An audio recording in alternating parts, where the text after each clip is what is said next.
महमूद गजनवी बहुत बहादुर बादशाह गुजरा है। बहादुरी के अलावा नेकी और रहमदिली की वजह से भी इसका नाम हमेशा जिंदा रहेगा। उसकी आदत थी कि भेस बदलकर रात के वक्त शहर की गली कूचों का चक्कर लगाया करता था, ताकि उसे रआया की तकलीफों का अंदाजा हो सके। एक बार वो रात को इसी तरह फिरते फिरते एक सुनसान और वीरान जगह पर जा निकला।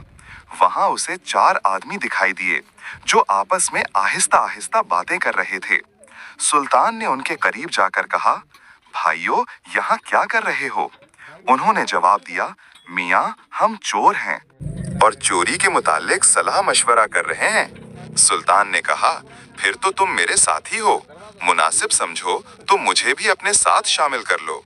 वो कहने लगे, मियाँ, हम किसी को अपने साथ इस वक्त तक शामिल नहीं करते जब तक उसमें कोई खास खूबी ना हो। तुम अपनी खूबी बयान करो, तो फिर हम फैसला करेंगे कि तुम्हें अपने गिरोह में शामिल करें या नहीं। ये सुनकर सुल्तान ने कहा, खूबी तो मुझ में है, लेकिन अगर तुम हरा ना मानो तो पहले अपनी अपनी खूबियां बयान करो, फिर मैं बताऊंगा कि मुझ में क्या खूबी है। इस पर एक चोर ने कहा, मेरी खूबी ये है कि मैं सूंघ कर खजाने की जगह मालूम कर लेता हूँ, चाहे वो किसी पहाड़ के गार में छुपा हुआ हो या समंदर के तह में पोशीदा हो। दूसरे चोर ने कहा, मैं जानवरों की बोली समझता हूँ। तीसरा चोर बोला, मैं मजबूत से मजबूत ताले को बगैर किसी चाबी के खोल देता हूँ। चौथे चोर ने कहा, मेरी खूबी ये है कि जिस शख्स को एक बार देख लूं, चाहे अंधेरे ही में क्यों ना देखूं, दूसरी बार देखने पर उसे फौरन पहचान लेता हूँ। चारों चोर अपनी अपनी खूबियां बयान कर चुके, तो सुल्तान ने कहा, मेरी खूबी ये है कि अगर कोई मुजरिम फांसी के तख्ते पर भी खड़ा हो और मैं जरा सा सर हिला दूं, तो वो फौरन रहा हो सकता है। चारों चोर ये सुनकर हैरान भी हुए और खुश होकर बोले, भाई, तुम्हारा कमाल तो हम सबसे बढ़कर है। तुम हमारे साथ हो गए तो फिर हमें किस बात का डर है। इसके बाद वो इस रात की चोरी के मुतालिक सलाह मशवरे करने लगे। आखिर सलाह ये ठहरी कि आज रात शाही महल में चोरी की जाए। फैसला करके वो शाही महल की तरफ रवाना हो गए। रास्ते में एक गुली से गुजरे तो कुत्ता भौंका। सुल्तान ने कहा, ये कुत्ता क्या कह रहा है? जिस चोर ने जानवरों की बोली समझने का दावा किया था, उसने जवाब दिया, ये कह रहा है कि तुम पांचों में से एक सुल्तान है। सुल्तान ने हैरानी का इजहार करते हुए कहा, भला हम में से कौन सुल्तान हो सकता है? चोर ने कहा, मालूम नहीं, कुत्ते ने तो बस इतना ही कहा था। बात आई गई हो गई और वो पांचों शाही महल की तरफ बढ़ गए। शाही महल में दाखिल होने में उन्हें कोई दिक्कत पेश नहीं आई। एक चोर ने सूंघ कर खजाने की जगह मालूम की। दूसरे चोर ने चाबी के बगैर खजाने के एक संदूक का ताला खोला, जो अशरफियों और हीरे जवाहरात से भरा हुआ था। उन्होंने सारा माल समेट लिया, मगर सुल्तान के कहने पर एक कीमती हीरा वहीं संदूक में पड़ा रहने दिया। इसके बाद वो जिस तरह खामोशी से महल में दाखिल हुए थे, उसी तरह बाहर निकल आए। बाहर निकलकर उन्होंने जंगल की राह ली। इस जंगल में एक गार था, जो इन चोरों का ठिकाना था। वहां पहुंचकर उन्होंने सारा माल 5 हिस्सों में बराबर तकसीम किया, और जब एक हिस्सा सुल्तान को देने लगे तो उसने कहा, दोस्तों, तुमसे मिलकर मुझे बहुत खुशी हुई है और मैं इस खुशी में अपना हिस्सा तुम्हारी नजर करता हूँ। इसके बाद सुल्तान वहां से चला आया, मगर आने से पहले उसने बातों बातों में आइंदा मुलाकात के बहाने उनके नाम और पते मालूम कर लिए थे। इधर शाही महल में शाही खजाने का मुहाफिज जब खजाने वाले कमरे में आया तो उसने देखा कि खजाने का एक संदूक खुला हुआ है और उसमें जो अशरफियां और जवाहरात थे वो गायब हैं। सिर्फ एक हीरा बड़ा है। वो समझ गया कि चोरी हो गई है। उसने सोचा कि चोर संदूक का माल जल्दी जल्दी समेट रहे होंगे तो ये हीरा उनके हाथ से गिर पड़ा होगा। ये सोचते हुए उसे ख्याल आया कि क्यों ना इस हीरे को अपने कब्जे में कर लूं और इसे भी चोरी के खाते में डाल दूं। किसी को क्या पता चलेगा, सब यही समझेंगे कि चोर जहां और माल ले गए वहां ये हीरा भी ले गए। आखिर ऐसा कौन अहमक होगा जो जानबूझकर ये हीरा छोड़ देगा।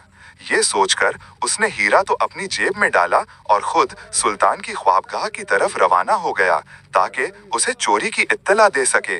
शाही ख्वाबगाह में पहुंचकर उसने सुल्तान को इत्तला दी कि शाही खजाने में चोरी हो गई है और पोर एक संदूक से अशरफिया, सोना चांदी और हीरे जवाहरात चुरा कर ले गए हैं। जल्दी शहर में हर तरफ शोर मच गया। सुबह होने तक बच्चे बच्चे को इल्म हो चुका था कि रात शाही खजाने में चोरी हो गई है। सुल्तान ने अपने सिपाहियों का एक दस्ता चोरों के ठिकाने की तरफ रवाना किया। चोर रात भर के थके मांदे आराम कर रहे थे। सिपाहियों ने उन्हें माल समेत गिरफ्तार कर लिया और बांधकर शाही महल में ले आए। सिपाहियों ने चोरों की गिरफ्तारी की इत्तला सुल्तान को दी तो उसने हिदायत की कि उनको फिलहाल मेरे सामने ना लाया जाए और फांसी की कोठरी में बंद कर दिया जाए, मगर पहले उस माल को खजाने की फहरिस्त से मिलाकर देख लिया जाए कि उसमें कोई चीज कम तो नहीं है। सुल्तान के हुक्म के मुताबिक चारों चोरों को फांसी की कोठरी में बंद कर दिया गया। जो माल उनके पास से बरामद हुआ था उसे खजाने की फहरिस्त से मिलाकर देखा गया तो मालूम हुआ कि उसमें एक कीमती हीरा कम है। पड़ताल करने वाले अफसर ने जब ये बात चोरों को बताई तो उन्होंने कहा, मियाँ, जिस हीरे की तुम बात कर रहे हो वो हमने उठाया ही नहीं था, अपने पांचवें साथी के कहने पर वहीं संदूक में छोड़ दिया था। सुल्तान को ये बात बताई गई तो उसने मुहाफिज को बुलाया और कहा, चोरों से जो माल बरामद हुआ है उसमें से एक कीमती हीरा कम है। इन चोरों का बयान यह है कि उन्होंने वो हीरा वहीं संदूक में छोड़ दिया था। क्या तुम बता सकते हो कि वो हीरा कहाँ गया? मुहाफिज बोला, हुजूर, इन चोरों की बात का क्या एतबार? भला ऐसा कौन अहमक होगा जो चोरी करने आए और ऐसा कीमती हीरा छोड़ जाए? यकीनन वो हीरा भी इनमें से किसी के पास होगा और उसे कहीं छुपा दिया होगा। सुल्तान ने मुहाफिज की ये बात सुनकर उसे रुखसत कर दिया, मगर दिल में वो कुछ और ही सोच रहा था। उसने एक खास मकसद के तहत ही चोरों से ये कहा था कि वो हीरा वहीं संदूक में पड़ा रहने दिया जाए। अब वो अगला कदम मुनासिब वक्त आने पर उठाना चाहता था। इधर चोर फांसी की कोठरी में हैरान होकर सोच रहे थे कि सुल्तान के जिन सिपाहियों ने हमें गिरफ्तार कर लिया है वो अभी तक हमारे पांचवें साथी को क्यों नहीं पकड़ सके। एक चोर कहने लगा, यार, रात कहते ने जिस बादशाह की खबर की थी कहीं वो हमारा पांचवा साथी ना हो। दूसरा चोर कहने लगा, अगर रात बादशाह वाकई हमारे साथ था तो मैं उसे पहचान लूंगा। इसके बाद उन्होंने सिपाहियों से कहा, हमें अपने किए की सजा तो भुगतनी है, तुम इतनी मेहरबानी करो कि हमें एक बार बादशाह के सामने पेश कर दो। सिपाहियों ने सुल्तान को इत्तला की तो उसने मुहाफिज खजाना से कहा, तुम इन चोरों के पास जाओ और कहो कि शाही खजाने की फहरिस्त के मुताबिक तुम्हारे पास से बरामद होने वाले माल में से एक कीमती हीरा कम है। जब तक तुम वो हीरा पेश नहीं कर देते तुम्हें सुल्तान के हुजूर पेश नहीं किया जा सकता। मुहाफिज खजाना ने जाकर सुल्तान की ये बात चोरों से कही तो वो चोर जो सूंघ कर खजाने की जगह मालूम कर लेता था हैरानी से मुहाफिज की तरफ देखने लगा। फिर उसने मुहाफिज से कहा, जनाब, हमें सुल्तान के दरबार में ले चलिए, हम वो हीरा वहीं दरबार में उनके हुजूर पेश कर देंगे। मुहाफिज खजाना ने वापस जाकर ये बात सुल्तान को बताई तो उसने हुक्म दिया, अच्छा, इन्हें ले आओ। मुहाफिज खजाना वापस चोरों के पास गया और उन्हें सिपाहियों के पहरे में सुल्तान के दरबार में ले आया। सुल्तान के इशारे पर उसके वजीर ने चोरों से पूछा, वो हीरा कहाँ है? इस पर वो चोर जो सूंघ कर खजाने की जगह मालूम कर लेता था आगे बढ़ा और सुल्तान को आदाब करने के बाद बोला, आली जाह, वो हीरा इसी दरबार में मौजूद है, मगर इससे पहले कि वो हजूर की खिदमत में पेश किया जाए मैं ये दरखास्त करता हूँ कि हमारी अच्छी तरह तलाशी ली जाए ताकि हजूर को इस बात का इत्मीनान हो जाए कि हीरा हम चारों में से किसी के पास नहीं है। सुल्तान ने मुहाफिज खजाना को इशारा किया और इसने बारी बारी तमाम चोरों की तलाशी लेकर ऐलान किया कि किसी के पास हीरा नहीं है। इस पर वही चोर आगे बढ़ा और एक दफा फिर सुल्तान की खिदमत में आदाब बजा लाकर कहने लगा, आली जाह, आपके इस अफसर ने हमारी तलाशी लेकर इत्मीनान कर लिया है कि हीरा हम चारों में से किसी के पास मौजूद नहीं। अब मैं हीरा आपकी खिदमत में पेश करने लगा हूँ। आपके इस अफसर की एक खुफिया जेब है। इस खुफिया जेब के अंदर एक डिबिया है और वो हीरा इस डिबिया के अंदर मौजूद है। अगर गुलाम को इजाजत हो तो हीरा इस डिबिया से निकालकर हुजूर की खिदमत में पेश करे। सुल्तान ने कहा कि आजाजत है। चोर मुहाफिज खजाना की तरफ बढ़ा तो इसका रंग फक हो गया।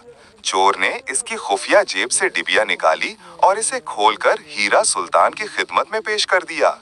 चोर हीरा पेश करके पीछे हटा तो सुल्तान ने मुहाफिज खजाना की तरफ निगाह की।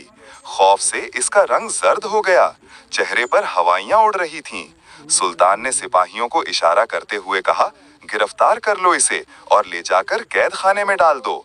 सिपाही फौरन आगे बढ़ा और मुहाफिज खजाना को गिरफ्तार करके ले गए। तमाम अहले दरबार हैरत से ये तमाशा देख रहे थे। सुल्तान ने कहा, इस नामुराद के मुतालिक हमें एक अरसे से इत्तलात मिल रही थीं कि ये अमानत में खयानत कर रहा है, मगर इसकी खयानत जाहिर नहीं हो रही थी क्योंकि ये अपना काम बड़ी होशियारी से करता था।